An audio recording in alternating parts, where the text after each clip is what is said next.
Hey guys, welcome back to another Chucky video for today. Once again, we are 2 days away-ish from Chucky actually being released.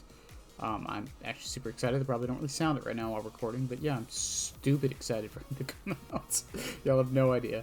Anyways, so there was a tier list thing on Twitter. I know DVD Twitter is not the greatest place in the world to hang out, but pretty much it was going over which killers used to biffle the best and which ones used them the worst. Now, I didn't fully agree with this list, and I'll probably have the image posted up here in a second. But there's a few on here I don't agree with, and what I'm going to get into is with the Chucky one. And the demo one, and Pyramid Head. I'm going to go over Pyramid Head first, because I actually had a discussion with Dylan about this. Dylan, I'm going to mispronounce his name, I'm sure. Basically, they were saying that using Stabiffle on Pyramid Head and a couple other killers was actively detrimental to them. I disagree, because they placed Pyramid Head as one of the best, or not Pyramid Head, Deathslinger is one of the best users of it. And I think Pyramid Head and Deathslinger are really good users of it for the same reasons, to a degree. The reason Deathslinger is so good at using it is not just because, oh, he can save a couple stacks by just, you know, fucking reeling in the obsession, and he doesn't have to auto them. And it's like, oh, okay, cool. But that's not the only reason why. The other reason why Deathslinger is really good with Stabiffle is because if he runs up and M1s you, he can do the blade wipe animation fast enough so he can just shoot you and pull you back in. That's part of the reason. On top of that, zoning is a huge thing with a lot of killers. Now, the argument can be made with Deathslinger and Pyramid Head.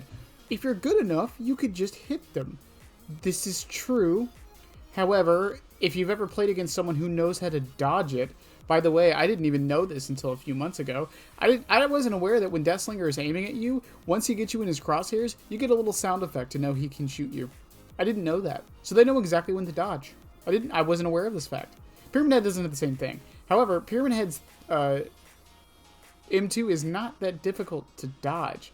Not saying, like, he can't ever hit it if he's good enough at predicting and whatnot, but for the most part, especially long-ranged hits, you're usually not going to get those.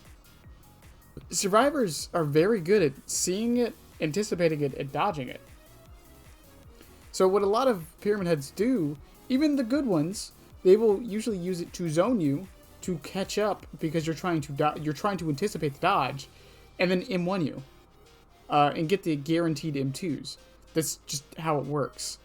Same with Deathslinger. Like, a lot of Deathslinger players, yes, will go for those fancy shots, but 9 times out of 10, it's not even worth it. Just aim down the sights, get them to dodge a bit, walk up to them as an M10 because you're slow, and then hit them. I'm not saying never go for shots on either of them. I'm just saying it's not always the best play.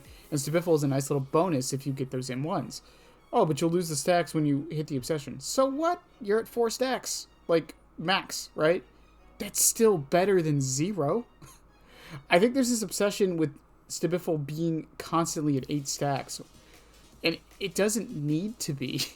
Stabiffle is useful at 1 stack.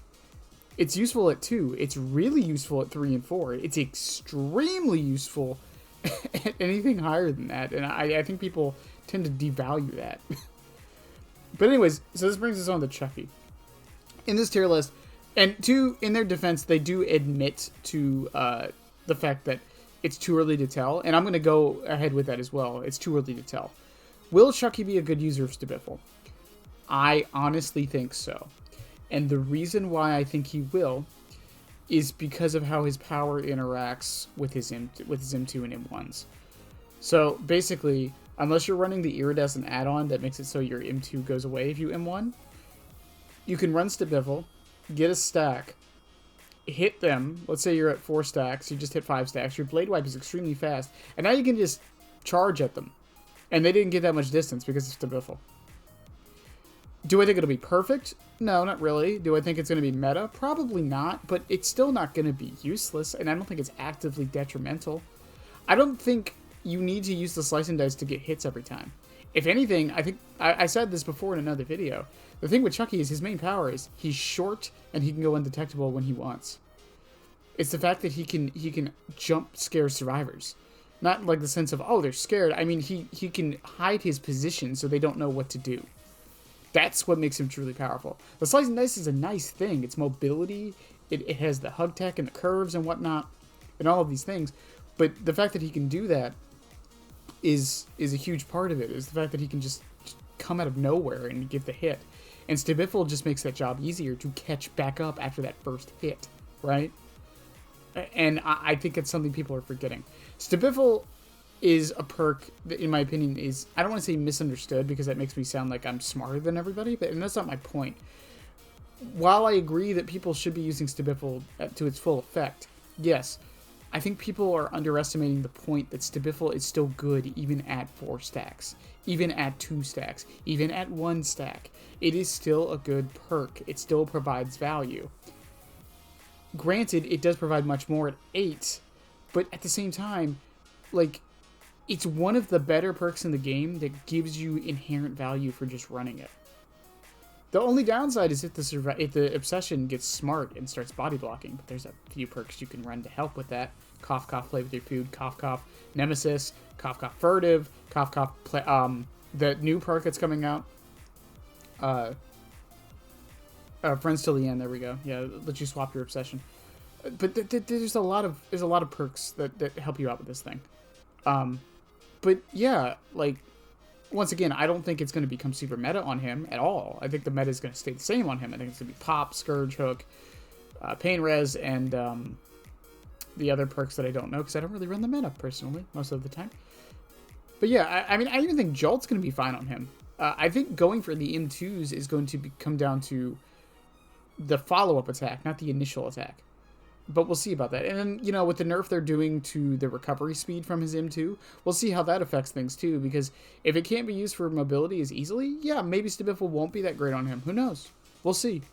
But that's the thing. The whole point of this was kind of more of a Stabiffle rant, but I think people are calling things way too soon as far as what'll be good. We got a week to play with Chucky, and I didn't even see anyone running Stabiffle.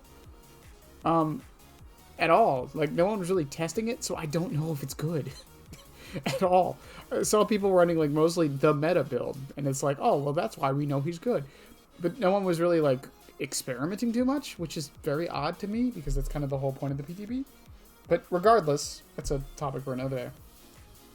I'm going to try Stabiffle on him. I definitely am. I'm going to try the whole Gates to Hell build, or Gate of Death build. Stabiffle, play with your food, rapid, and, Coup de Grace. I think Coup de Grace is going to be hilarious on him. I think it actually might be good, too.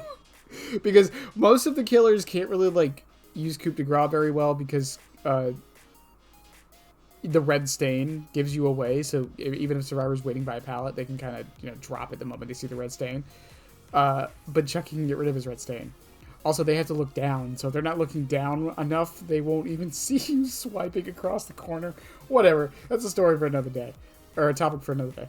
In any case, guys, I appreciate you guys watching. Like, sub, all that stuff. There will be more Chucky content. As always, we will be getting gameplay as soon as he comes out of PTB. I promise. And there will be more discussions about what's actually good on him and what isn't. And, you know, tier lists on the add-ons and what perks are good. What perks he does bad against, etc., etc. Also, don't forget we're doing the Toys for Tots thing on Twitch. The donation charity stream on Tuesday on his release day. I apologize. I'm recording this while I'm very tired. In any case, I'll catch you guys later. And yeah, have a good one. Bye.